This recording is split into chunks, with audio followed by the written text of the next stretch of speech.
विधानसभा एक अद्भुत दृश्य देखा मिली। पूर्व आपण देखिथे विरोधी माने हंगामा करिवार आज शासक विरोधी उभय हाथाहाथी होइतिबार परिस्थिति सृष्टि होइतिला। तो किछि दिन धरि गृह रे विरोधी माने दुई प्रकार दाबी करि आसुछन्ते।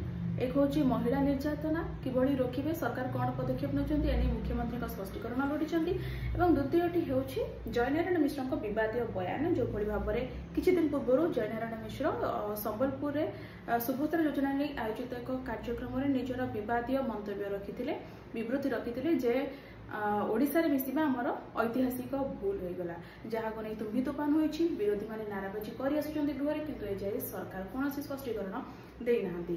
तबे एही घटना को नै आज गृह रे जो स्थिति उपजिछि ताको नै उभय को दोष अदालती होउछन्ते।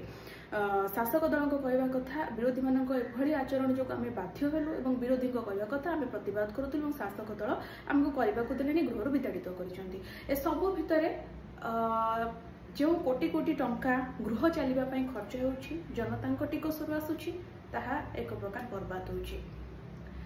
तबे गणतंत्र पवित्र मंदिर कहुवा विधानसभा रे शासक विरोधी उभय हाथाहाथी हेबा भली स्थिति पई प्रकृत रे दायी किए कमेंट बॉक्स जणातु।